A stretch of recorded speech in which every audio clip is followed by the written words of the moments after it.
Good stuff. Better year. Well, it's been aged. Oh, it's almost a year older. Okay, blessing for Torah study. Baruch atah Adonai Eloheinu melech haolam, asher nitanu mitzvotav v'tzivanu la'asot b'divrei Torah. Amen. Okay, totally forgot.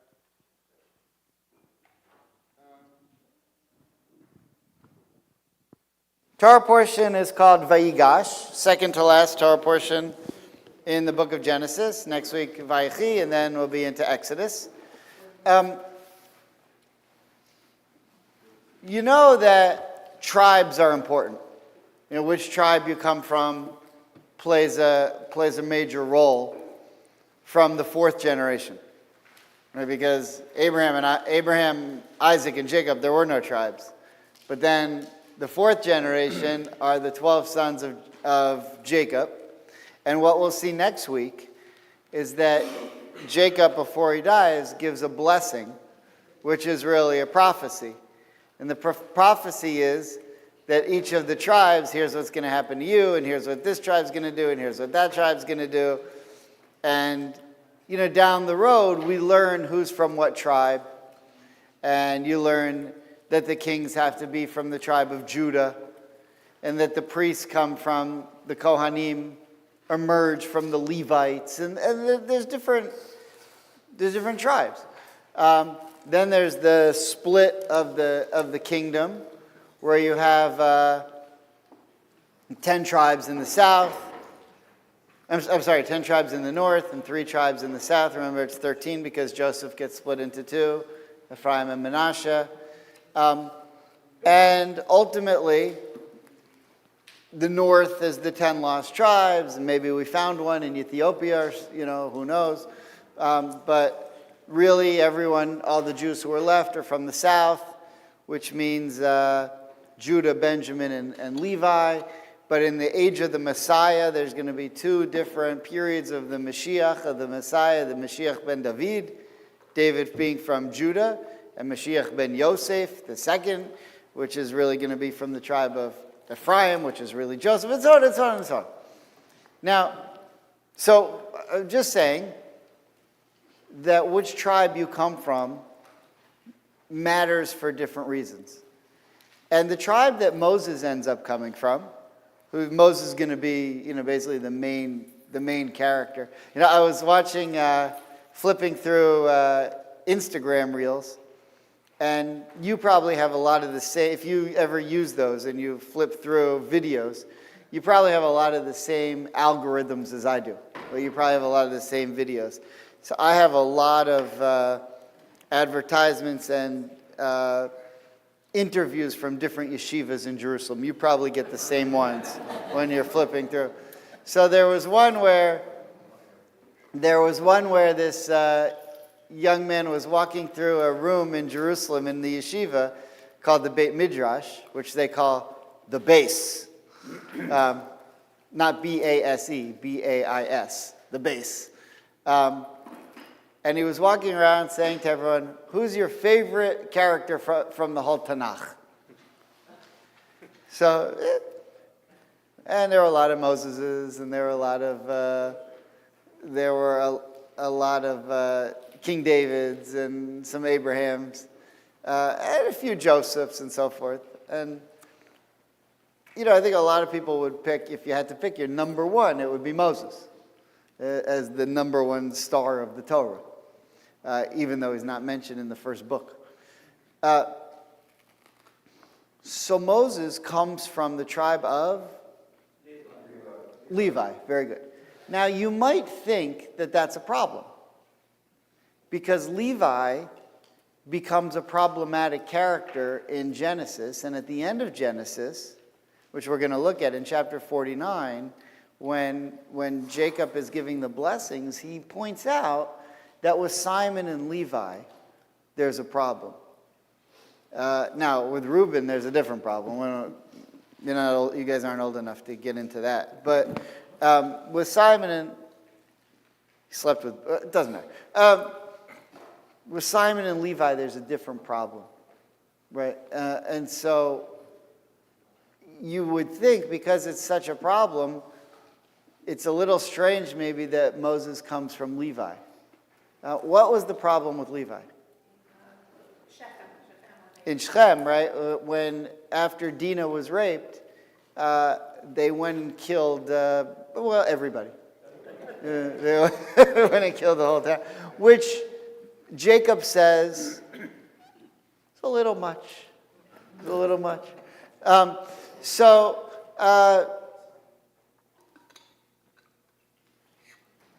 But actually, what Jacob says to Levi is the exact reason why Moses has to come from Levi.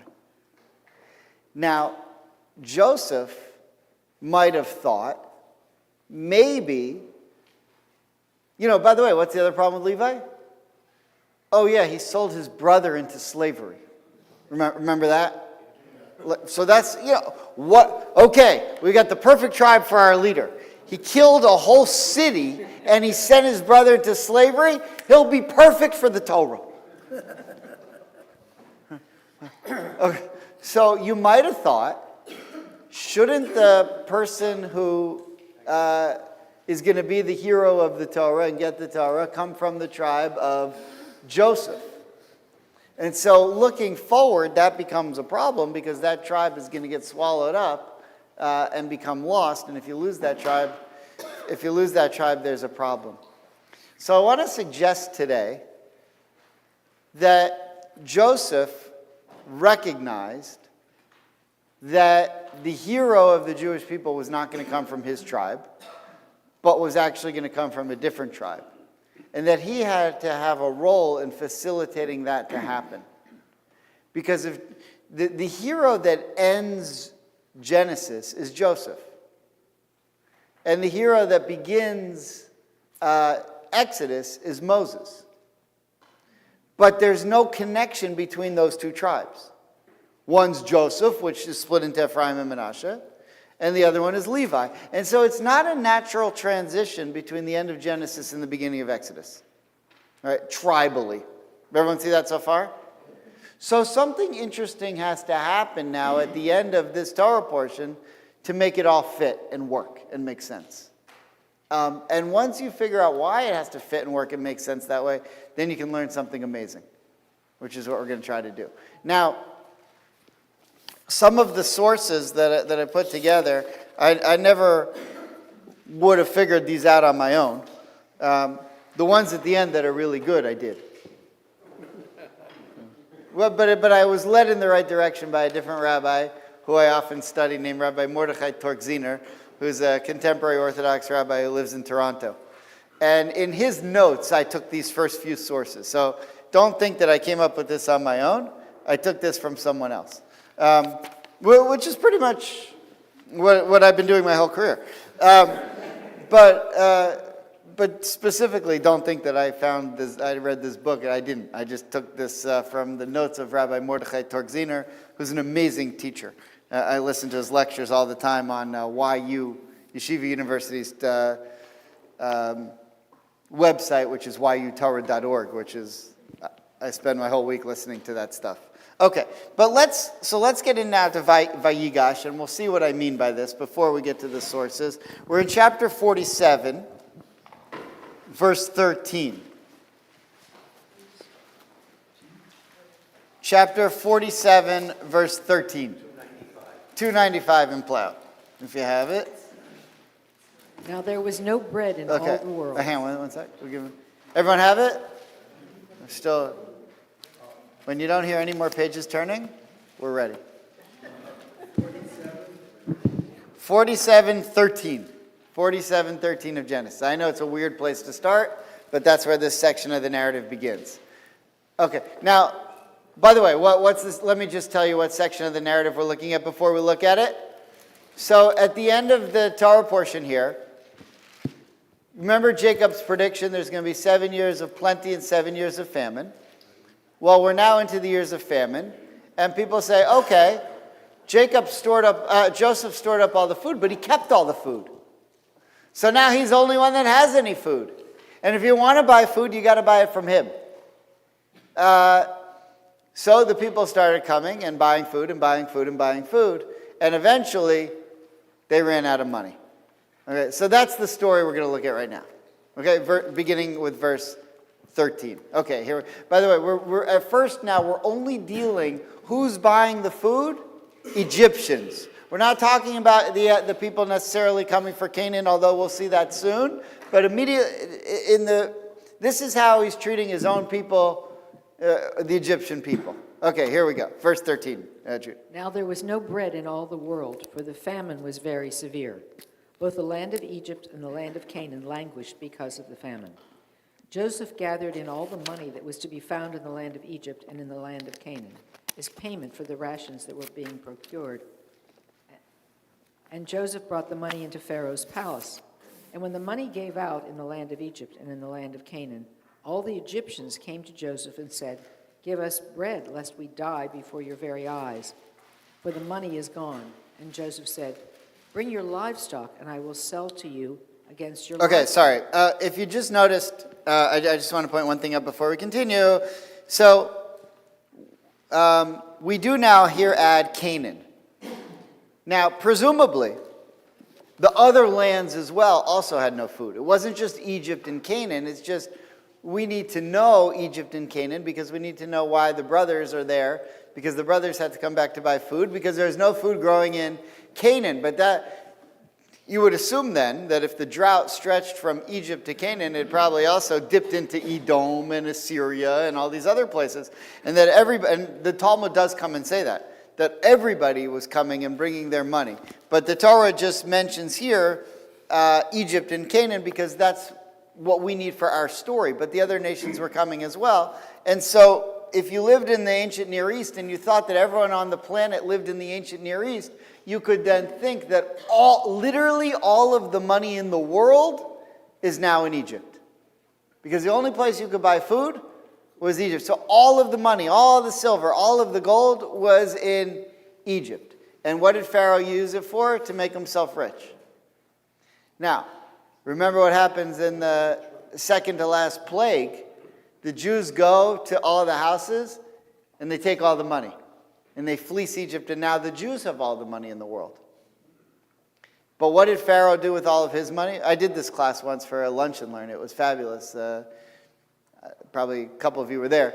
It was funny. The galas sold out. And I said to Janice yesterday, Janice Baseman who works here? So I said to Janice, Janice, can you believe this? She said, now Janice runs Lunch and Learn that I teach every month to which nobody comes. So, we had this whole room, it was like 4 people. I have these unbelievable classes. Nobody comes. So I said, Janice, I didn't think it would sell out, did you? She said, of course. I said, Janice, you've been here 11 years. We've been doing Lunch and Learn together. I can't get 6 people to come. You think this? So I don't know. It was ironic. Doesn't matter. I forget why I was telling you that. Because I did a Lunch and Learn. I wouldn't have to repeat this now had you been to that Lunch and Learn. But all of the money in the world was in Egypt. But what did Pharaoh use all that money for? To make himself great. Well, the Jews then left Egypt, and they took all of that money. But what did they use that money for? To make God great. They gave all the money to Moses. To the point where Moses says, I have too much, stop bringing it. But they gave all of their money, not to make themselves rich and powerful, but to make God. And then, by the way, later on, all of that money gets stolen by the Babylonians when they conquer the first temple. And later on, by the way, Haman finds all of the money. There's a whole story about how he gets all the money. And he uses it to make himself great. Why do you think Ahasuerus loves him so much? Because he's so wealthy. And so ultimately, though, the Jews get that money back when Persia conquers Babylonia. They give the money to the Jews. Haman used all that money to make himself great. We then took all of that money and used it to build the second temple. So if you think about it, we used Pharaoh's money to build the first temple, and we used Haman's money to build the second temple. And actually, if you look at the reparations after the Holocaust, we used Hitler's money to build the state of Israel. So if you try to destroy us, we're going to take all of your money and rebuild our temple. So, Hillary? Yeah, I was just going to say that, to quote from the person who taught Torah Study before you, when he said that when you go into a city, you can tell what's the most important thing to the people there, and it used to be the tallest buildings were the churches, because that was the most important, and now the tallest buildings are the banks and the insurance. Yeah, very nice. Came back to me. Very nice. There are two historical points to point out here in the second portion. One is that Egypt was the breadbasket for the Mediterranean. They really knew how to raise wheat and make bread. Yeah. The other thing is, in the ancient world, 80% of the diet was the calories were in bread. So bread is really important. Yeah, because most people worshipped animals, so they didn't eat them. The Egyptians didn't eat meat because they worshipped them, which is okay. Very good, very good. Okay, now we're up to verse. So all of the money's now in Egypt. What do you do if you don't have money left to buy bread, but you still need to buy bread? Okay, here we go. Verse 16. And Joseph said, "Bring your livestock, and I will sell to you against your livestock if the money is gone." So they brought their livestock to Joseph, and Joseph gave them bread in exchange for the horses, for the stocks of sheep and cattle, and the asses. Thus he provided them with bread that year in exchange for all their livestock. And when the year was ended, they came to him the next year and said to him, "We cannot hide from my lord that with all the money and animal stocks consigned to my lord, nothing is left at my lord's disposal save our persons and our farmland. Let us not perish before your eyes, both we and our land. Take us and our land in exchange for bread, and we with our land will be serfs to Pharaoh. Provide the seed that we may live and not die, and that the land may not become a waste." So Joseph gained possession of all the farmland of Egypt for Pharaoh, every Egyptian having sold his field because the famine was too much for them. Thus the land passed over to Pharaoh, and he removed the population town by town from one end of Egypt's border up to the other. Okay, so let's stop there at the end of verse 21. Now, you have to ask the question, is what Joseph did ethical? I mean, he's taken everything they have. He took all their money, then he takes all their animals. Now he's taken all their land to the point where Pharaoh now owns everything. They're serfs to Pharaoh. I don't know what kind of freedoms they had before Pharaoh before that necessarily, but is this ethical? Should Joseph maybe have said, you know what, this famine's going to go on for another 7 years total. I've got all the bread in the world. I'm just going to give it to you during the famine for the next few years, and then when the famine's over, you go back to growing your own food. Eileen? But was that Joseph's call? Yeah. Or was that Pharaoh? According to the Torah, Joseph's doing it on behalf of Pharaoh. Now, did Pharaoh may have said to him, "Here's what I want you to do"? Certainly possible. We don't know that from the Torah, but it's certainly possible. And obviously Pharaoh was pleased for it. Now, Joseph always serves his master well. It doesn't usually work out for him. He served his father well, and he was the one who would, tattletale on his brothers and keep tabs and update his father, and that didn't end up very well for him. He served Potiphar well.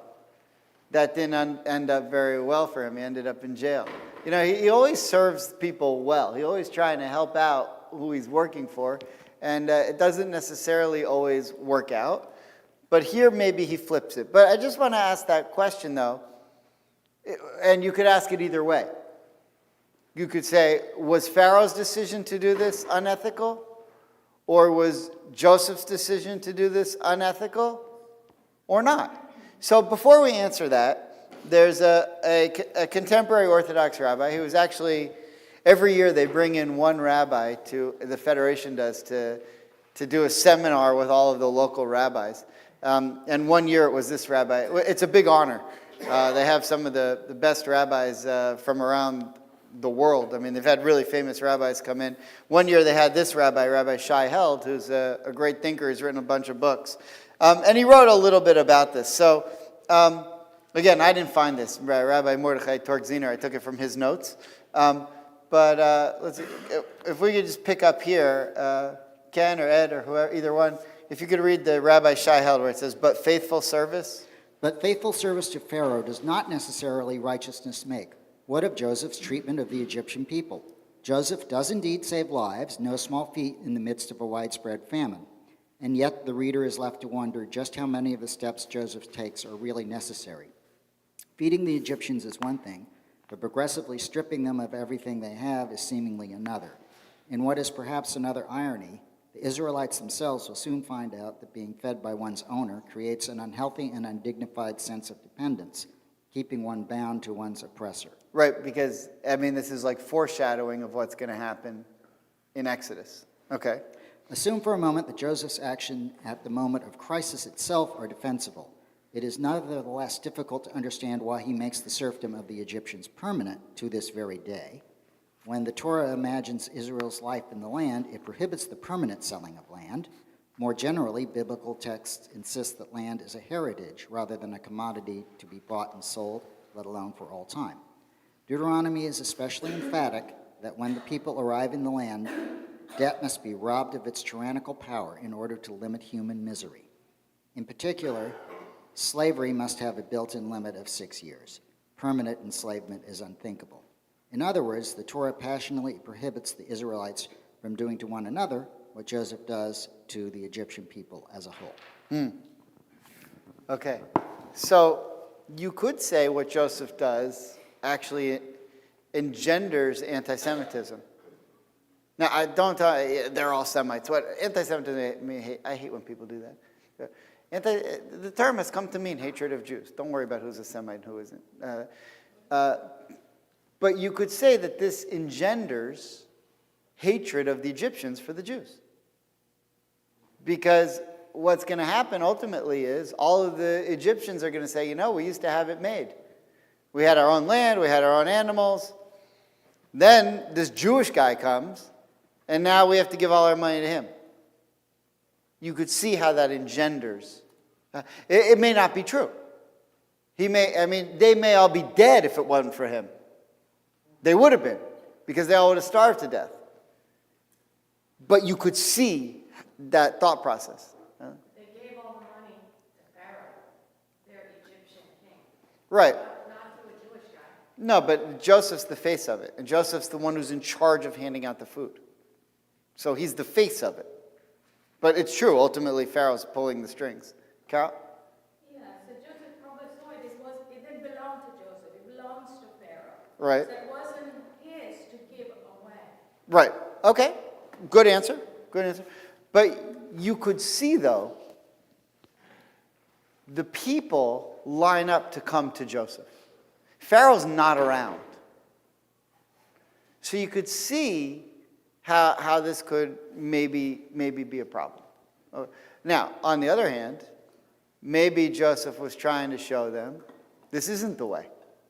I'm showing you this, and I know you're not going to like it, but it's just for a few years, and then you're going to go free. Right? Because in the 7th year, slaves always go free according to Jewish law, which is a fascinating concept. Jewish slaves go free in 7 years. Although non-Jewish slaves go free when the master dies, at the death of the master. I'm studying this now in Kedushin, actually. Lo liyorshav, right? They don't go to... Slaves who were enslaved by a Jew go free after 7 years? Non-Jewish slaves enslaved by a Jew. No, they go free when the master dies. Right. So if you're a non-Jewish slave, try to become a slave for an older guy. Right. Yeah. You know, Noah had a slave when he was 100. He told him, my plan is to be around for another 800 years or so. So, you know, good luck. Huh. Is a slave and a serf are they different? It's a good question. I think so. I think so, yeah. Not exactly. I think it depends on the society. I really only understand it in Torah law as it pertains to Jews. I don't necessarily know, I'm not an Egyptologist. I can't tell you exactly what it meant, but I'm sure some PhD student at some point wrote their thesis on what's the different types of levels of slavery in Egypt. I'm not exactly sure the difference, but it'd be interesting to look up. Yeah. If the people couldn't feed themselves, how could their animals feed themselves? If Joseph had to come in. Mm-hmm. But what were they doing with all the sheep and cattle other than milk? Was that the only thing they were using them for? To shear them. They were eating them, to shear them. Yeah, to shear them. I usually, like when they say you're not allowed to rest on, you're not allowed to gain benefit from them or something, it's to shear them or, milk. Because Jews aren't allowed to gain benefit from animals that were owned by non-Jews because they might have been used in idolatrous practices. So they say, well, what benefit are you really going to get from them? They say milk or shearing. So, but in Egypt, they were known for their, the cotton mattresses and stuff. I heard a comedian say, Cotton comes from plants, not animals. okay, yeah, it's a joke. I don't know, but they I don't know what. Egypt hasn't had a lot of products other than the pyramids and the mattresses. I don't know, and papyrus maybe. When someone wants to argue with you about the fact that the Old Testament does not call for the abolition of slavery, how do you respond to that? Okay, so we're sort of going to get into that, but slavery in the Torah is not what you think. So, Jewish slavery is not what you think. I get this a lot. How could you believe in the Torah when you could be a slave owner? And as Candace P.L. Owens says, that the Jews ran the slave trade. There were like thousands of slave owners, or slave traders in the South. Like one of them was Jewish, or two of them were Jewish. And 99% were not. So what she does is she takes that one Jew and says, the Jews ran the whole slave trade. Right? Farrakhan's been saying that forever. It's complete utter nonsense, pure anti-Semitism. So I thought we may have covered this before, but if one of the first, when the Jews leave Egypt, or when they cross the Red Sea, the first mitzvah we learn about is slavery. The very first mitzvah. And you would think, boy, didn't you learn anything in Egypt? The one thing you Jews should know after leaving Egypt is that maybe slavery is not like the greatest thing. That's the one thing you should know. And that's the first mitzvah that we have that we talk about. Why? Because what the Torah does is it took slavery from something evil and turned it into something good. So who becomes a slave? How could you become a slave? You could become a slave if you owed someone money and you couldn't pay them back. And the court would say you have to be a slave to this person. There was a Seinfeld episode about this once. You have to be a slave to this person until you can pay him back what you owe him. Once you pay him back, you're good to go. Or you could sell yourself into slavery because you have extreme poverty and you're not able to take care of yourself. So what happens? You can't take care of yourself. Now, how could it be that when they left Egypt, some people were broke and had no money? When they left Egypt, everyone got the same amount of money. Moses took all the money that they took from during the plague of darkness, and he handed everyone the same amount of money. So what happened was, we all got the same amount of money, but on day one, Bill bought a Ferrari, and he bought 3 houses, and now he's got no money. And everyone else says, yeah, I still have the same, $50 that he gave me, but Bill spent it all on. So now he's broke and everyone else has a normal amount of money. He said, what am I going to do? I have no money, I can't eat. You know, well, I can eat because the food rains from heaven, but I don't have I don't have what to live on.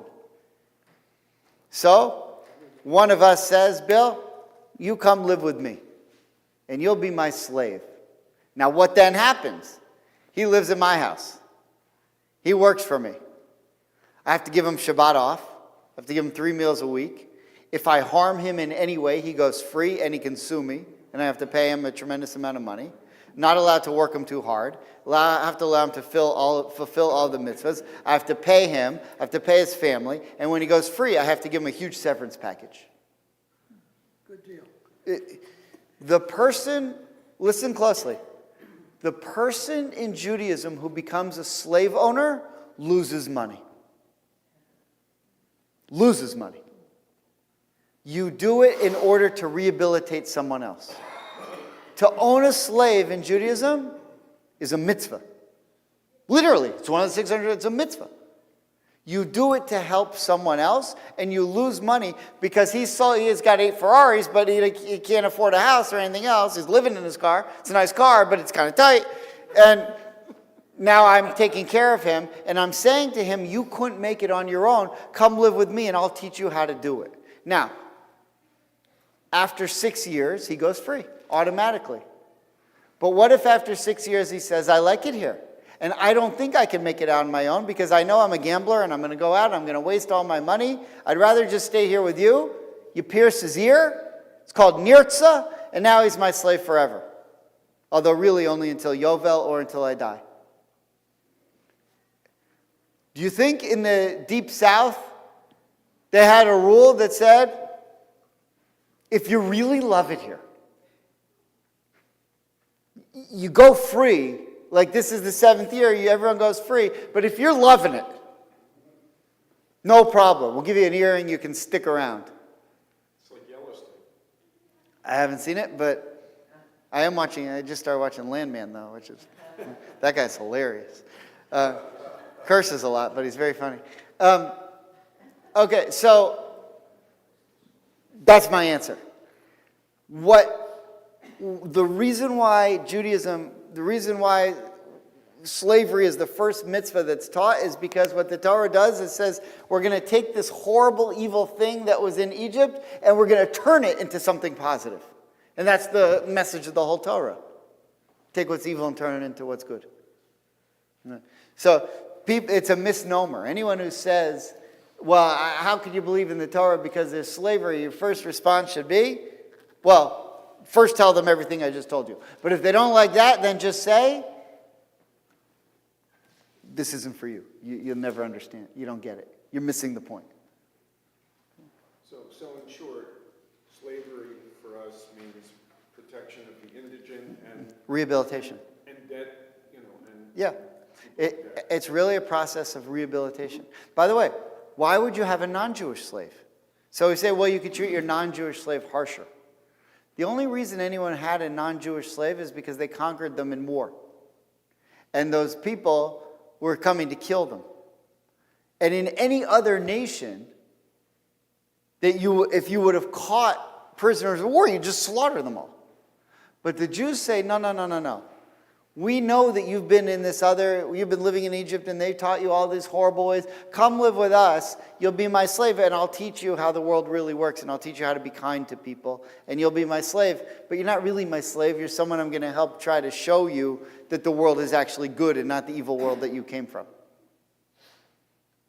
So the term slave is a misnomer because we call the term slave eved, right? But we also call ourselves Eved, when we refer to our relationship with God. Slavery you're describing is really like Indentured servitude. 100%. Yeah, 100%. So, okay.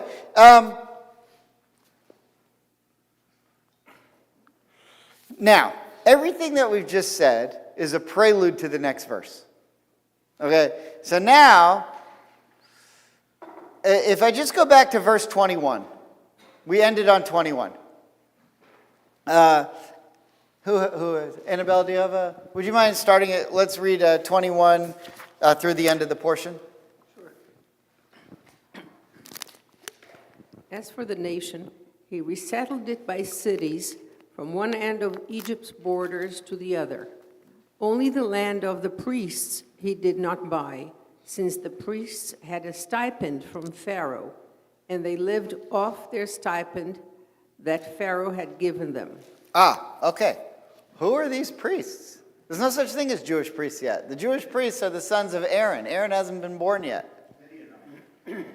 Well, look what the Torah says here. If you look at verse 22, the third word, Rak Adamat HaKohanim. Kohanim, just a word, means priests. The word Kohen in Hebrew actually means to serve. It means people who are in service. So there were these people who were religious leaders of whatever type. Rashi says the clergymen. Right? This is parsonage. Thank God. This is like the greatest idea the world ever came up with. Tax breaks for clergy. Right? It's fabulous.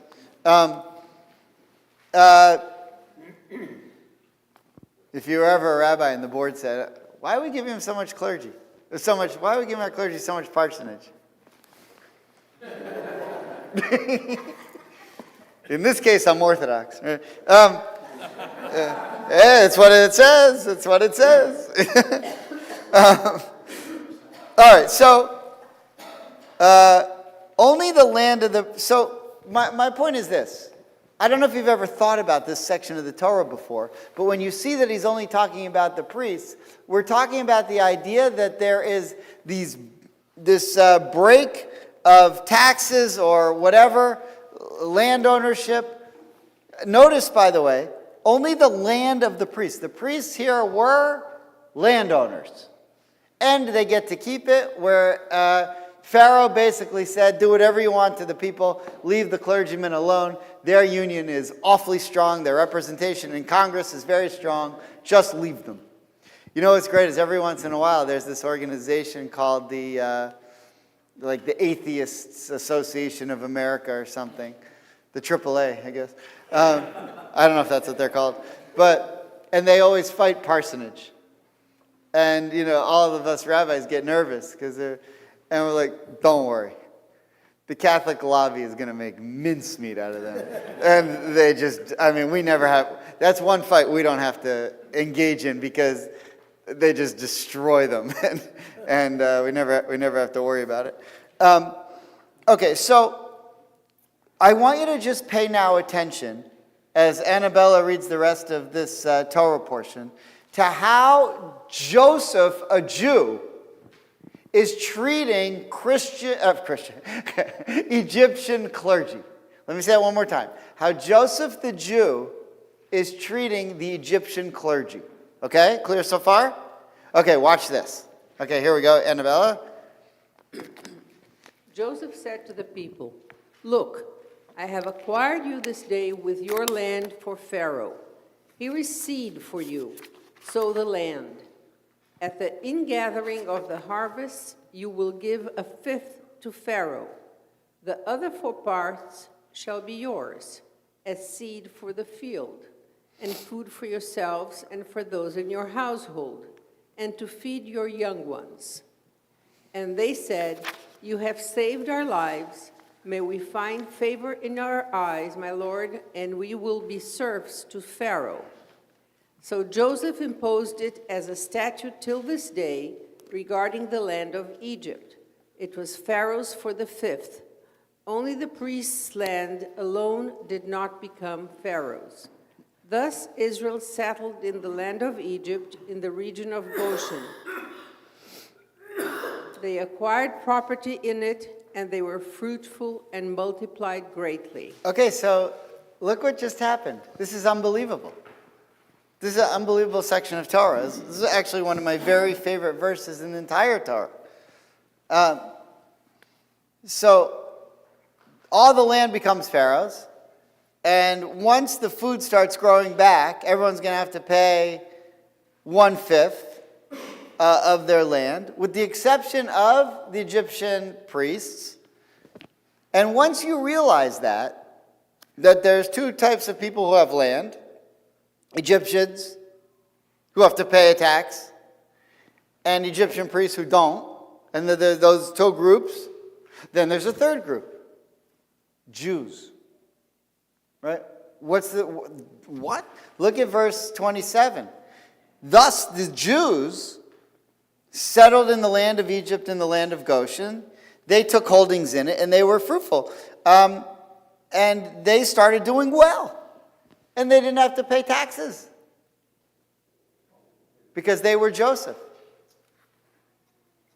And in the next book, says they own property. yeah, it's unbelievable. John?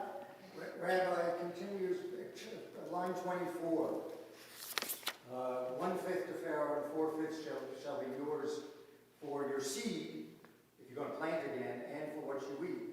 That continues today as perhaps the most insidious form virtually of slavery.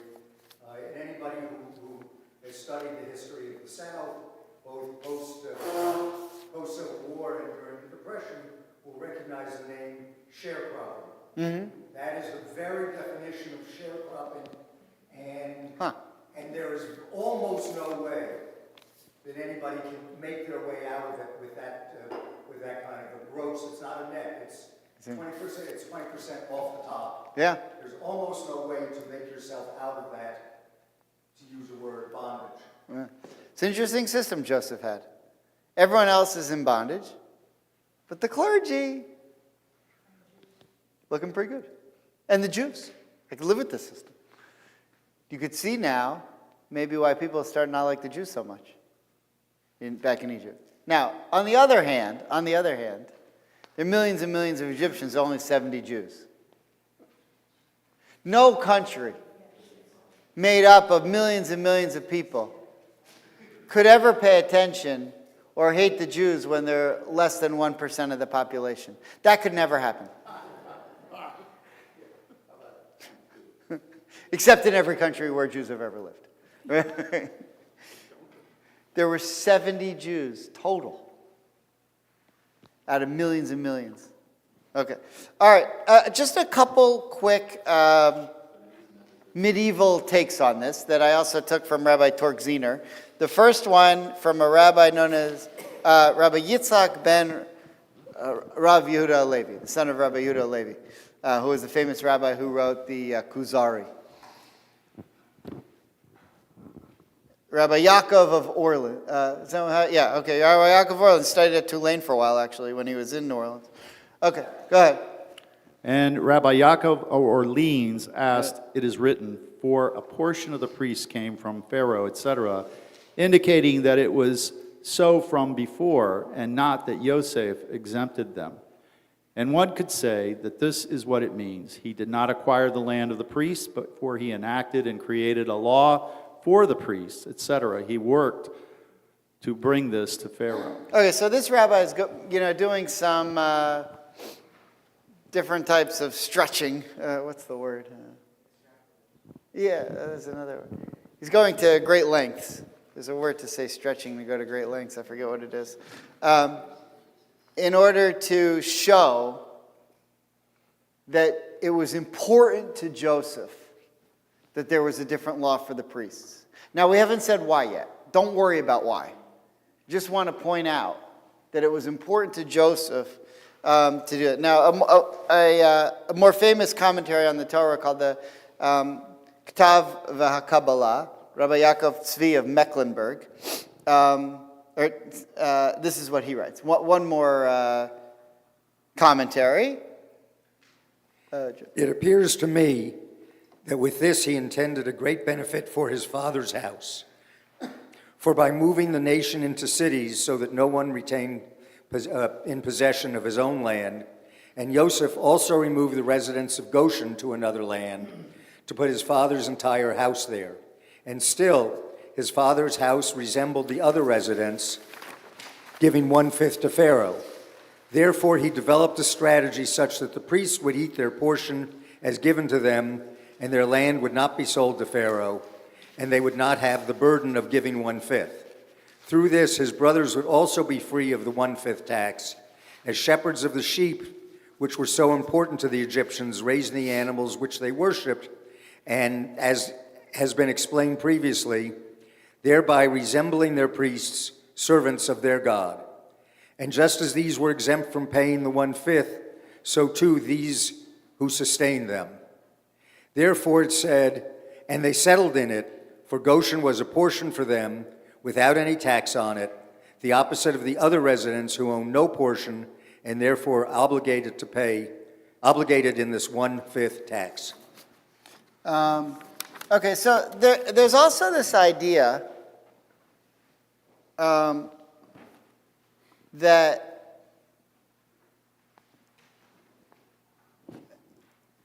the priests stood up for Joseph. And when Potiphar, before he threw him in jail, his wife, when they wanted to have him killed, there were priests who recognized that Joseph was actually innocent, and they saved his life. And so the Targum Yonatan comes and says, actually, he wanted to pay them back for saving his life. So you could take that or leave it. But I want to skip now we're running out of time, and we have a fair bit more to cover.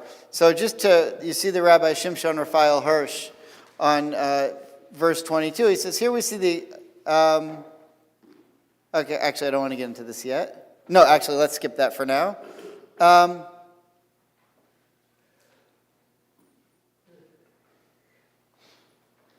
Okay. Does anyone know, I want to go to the exciting conclusion now. Does anyone know, once the Jews became enslaved in Exodus, which tribe or any of the tribes had special privileges? Levi. What was their privilege? They didn't have to work. They weren't slaves. The Levites were not slaves. They were priests. Anyone ever thought about why? Well, there were no priests yet. Because when they were slaves, look, when does Aaron become the first slave? I'm losing my mind. When does Aaron become the first priest? After the Goshen of heaven. Well, really at the burning bush. Because at the burning bush, God says to Moses, you're going to be the leader. And in that moment, Aaron could have complained and said, why him? I'm a prophet too, and I'm older. Why are you picking my younger brother? But Aaron didn't say that. Moses said, I don't speak well. Nobody can understand the words that are coming out of my mouth. And Aaron said, I'll be your spokesman. And God was so impressed with Aaron and his humility and his willingness to play second fiddle to Moses that he said, because of that, you're going to be rewarded, and your reward is going to be that you're going to be the high priest, and all the priests are going to come from you. And so really at that moment, when Moses becomes the leader of the Jewish people, Aaron becomes the high priest of the Jewish people. Now, he's not officially ordained as the high priest until later, but at that moment, the idea of Aaron becoming the high priest comes into the world. The Kohen Gadol. Okay? The Kohen. And he's the Kohen Gadol. He's the big kahuna. Kahuna means priesthood. For kahuna, you always thought kahuna meant cheese. It meant kahuna is a Hebrew word. The big kahuna. Kahuna means kohen. Right? Kahuna is the gerund form of priesthood. Okay? But you could be a kohen of any religion. We saw that Yitro was, I heard it over there before, Kohen Midian. Jethro was a Midianite Kohen. You could be a priest of any religion. Okay. Now, if Aaron is the priest, the high priest, and all the priests come from Aaron, and Aaron and Moses are brothers, Kohen is not a tribe. It's a designation in the Jewish caste system, but it's not a tribe. The tribes are the sons of Jacob. There was no son named Kohen. Right? So what if Moses is a Levite and Aaron and Moses are Levites, then Aaron is a Levite, which means that all Kohanim are Levites. They're just a special strand of Levites that comes specifically from Aaron. So you can be a Levite but not be a Kohen. But you can't be a Kohen and not be a Levite. Does that make sense? Right? It's like saying you can be from Florida and not be from Miami. But you can't be from Miami and not live in Florida. Okay. All right. Maybe I should have said Tampa. All right. Okay, so here's what we know then. The Jewish people become slaves in Egypt, but for some reason that we don't know, the Levites are exempted from being slaves. How do I know that? So look at the last midrash on the page here. The king of Egypt said to them. Now this is Exodus chapter 5, verse 4. I brought you the verse along with the midrash on it. The king of Egypt said to them, "Why, Moses and Aaron, do you disturb the people from their work? Go to your burdens." In other words, leave the people alone. They have slavery to do. You don't. Go do whatever it is that you do. The king of Egypt said to them, "Why, Moses and Aaron? Why? What is why? Lama?" He said to them, "What are you and what are these matters? Go to your burdens." Rabbi Yeshua ben Levi said, "The tribe of Levi was unencumbered with the backbreaking labor." Pharaoh said to them, "Because you are unencumbered, you say, 'Let us go and sacrifice to our God.' Go to your burdens." Okay, and then Nachmanides on that same verse, if you look on the next page. Get to your burdens. If we follow the simple interpretation of Scripture, reference here is to the work for the king. Since Moses and Aaron were part of the Hebrew people, for at this time they came before him with all the people. But he did not listen to them and commanded them, "Return you all to the work." Later, when Moses and Aaron returned before Pharaoh and said to them, "Show me a wonder for you," and they did so. They appeared to him like the magicians, sorcerers, and wise men, and he showed them respect. Still later, when the plague began coming upon him, he was in fear of them. It appears furthermore that not all the children of Israel worked all the time for Pharaoh in mortar and in brick, for in that case they would have filled the whole land of Egypt with cities. In other words, there were this group of Jews who weren't slaves, and they were the ones who were interested in religion. So, okay, and then the Zohar makes the same point, where it says the tribe of Levi was not enslaved in harsh labor, but the Zohar adds, they remained in holiness. So you needed one tribe, while all the others were working, to keep Torah alive, to keep the ideas of Abraham, Isaac, and Jacob, Sarah, Rebecca, Rachel, and Leah. You needed to keep them alive. And so, for that reason, the Levites weren't slaves. But why would Pharaoh be interested, or why would Pharaoh allow that the clergy of the Jews should be allowed to not be slaves and have special privileges? Because Joseph created that tradition. And it was already the tradition in Egypt that the religious leadership should have special privileges.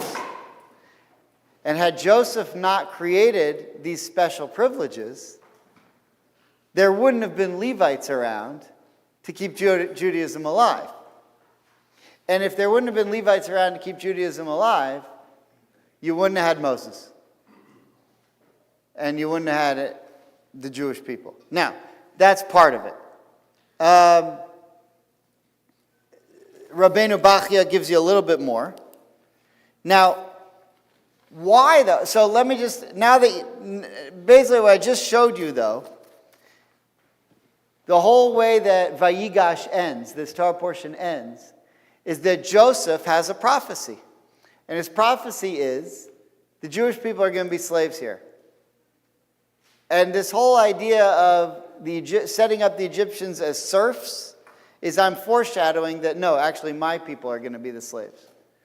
But Just like these Egyptians who are slaves, I need to let their priests have special privileges so they can spend their time studying religious stuff and keep some sort of religious thing. I'm going to need that as well for the future. So I'm going to create this whole framework wherein religious leaders don't have to be slaves so that they can keep religion alive, which we're going to need. But the only question we haven't answered yet is, why Levi?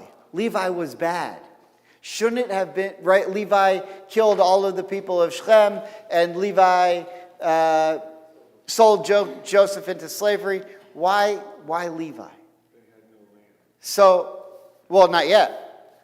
They did before this. They all did. That's going to come later. So 2 answers. Or 2 ways to... Let me actually give you that answer and then make one last point. So Moses is a Levite.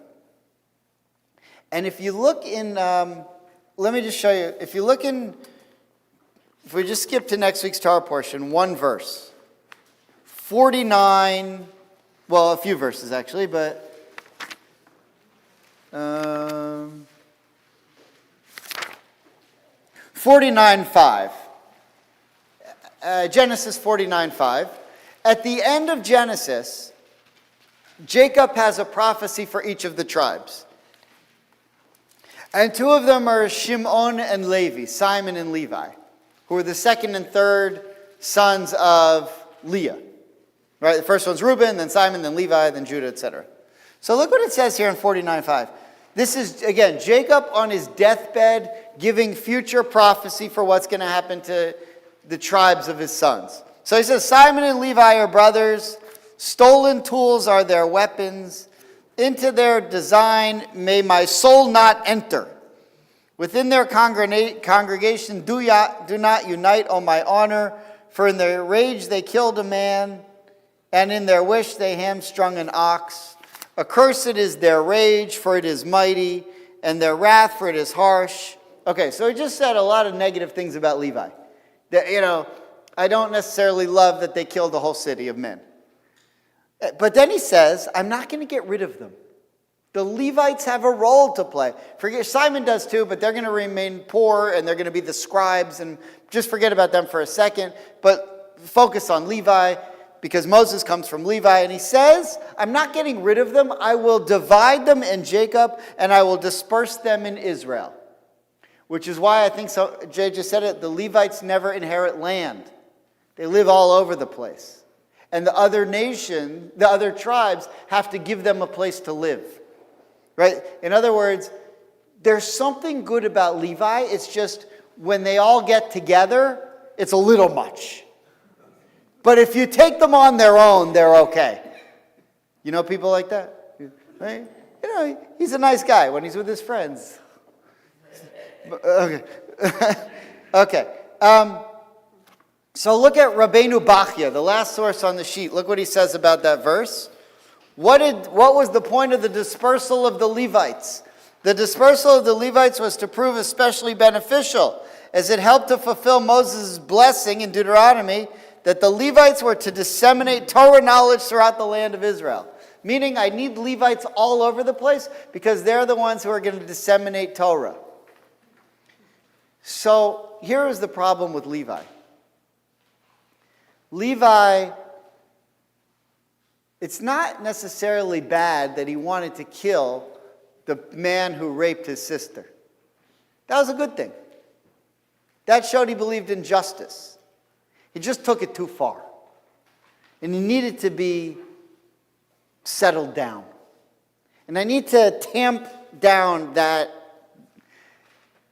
because it's a little much. But he has to be able, if you're going to be the Levite, you have to be able to enforce the law. But at the same time, you have to understand the bounds of justice. And that's who Moses was. At what point does Moses leave Egypt? When he sees, or at least for the first time when he recognizes, an Egyptian beating a Jew, and he goes to that Egyptian and kills him. And at that point, God says, all right, good. But if I leave you here and you're just going to kill people all the time. So let's go out into the wilderness and I'll teach you about sheep and, some other things, and you'll relax. You come vacation, it'll be a mountain, you love the mountains, whatever, and we'll talk, and you'll learn Torah, and you'll see that there's justice, but there's also mercy, and you're going to be the one who brings them together. That's Levi. Levi represents bringing together the mercy and the justice. Okay, so that's who's ultimately going to be the ones who don't work. So what Joseph sets into place, is this system in which ultimately the religious leaders are going to get breaks. Because if I don't create this tradition and allow for the Jewish leaders to get breaks once the Jews become slaves, then there's not going to be anyone to teach Torah to the Jews. And even more so, there's not going to be anyone to lead the Jewish people the right way. Sorry, what? But of course, the Torah, it couldn't teach Torah if they didn't have yet the Torah. Well, no, but they had already the traditions of Abraham, Isaac, and Jacob, Sarah, Rebekah, Rachel, and Leah. So they had the traditions that had been passed down from everyone in Genesis. But you're right, it hadn't been written down yet. But the main thing that they had from Abraham, Isaac, and Jacob, Sarah, Rebekah, Rachel, and Leah were a system of ethics and monotheism that nobody else had. Now, eventually it's going to be put into the Torah, but there's one last piece to this, which we started to get into when I was answering the question about slavery, and that Rabbi Shimshon Raphael Hirsch brings up. So if you look at this one last Rabbi Samson Raphael Hirsch, he says this, and this is now really one of the great innovations of the Torah. And keep in mind, as before we read this, that what the Torah did was it took slavery, which we saw was the most evil thing, and turned it into a positive system. That's what Torah does. Look at this as well.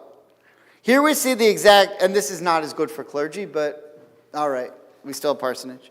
Here we see the exact opposite of the hypothesis regarding Moshe's mission, whereby Moshe allegedly learned his political and religious wisdom from the Egyptians. Here we see that Moshe's supposed teachers, the Egyptian priests, were landowners. So look what happened. Moses says, you Egyptians, you get to own land. And you're going to be wealthy. And because of that, you're going to teach Torah. The first thing we're going to do is make sure that the Levites have no land. That the priests have no land. Because if you're interested in money and finance and that kind of stuff, you'll never be a real teacher of Torah. And that's one of the reasons that Egypt is corrupt. Because its wisdom comes from people who are interested in physical joy. In Judaism, we're going to flip it. And we're going to say, priests and Levites, you know how we do it? They don't have any land. Now, everyone else has to take care of them. Everyone else has to make sure that they have a place to live and so forth, but they don't own that land. Why? Because they're not interested in physical stuff. They're interested in spiritual stuff. So look what he said. Moreover, after the change in Joseph's time, they were the sole true landowners. In addition, they had a fixed state income. Our Kohanim, the way we do it in Judaism, by contrast, Rabbi Shimshon Raphael Hirsch says, were landless. And they had no assured income from state funds.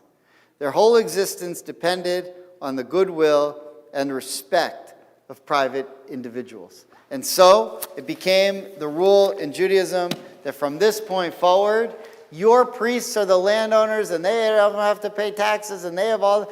The way we're going to do it is we're going to make sure that our Levites and our Kohanim can focus solely on teaching Torah throughout all of the kingdom. And each of the tribes will make space for the Levites because they're the ones who really understand justice. But if Joseph hadn't made that prediction at the end of Genesis, we never would have been set up to survive all those years as slavery in Egypt. There wouldn't have been a class of Levites running around teaching Torah. There wouldn't have been Moses and there wouldn't have been a Jewish people. And so for that reason, if you would have come and asked me, who's your favorite person in the Tanakh, I might have asked Joseph, because he was the great leader who kept Jews together in the diaspora, so that they could remain strong, surrounded by Torah.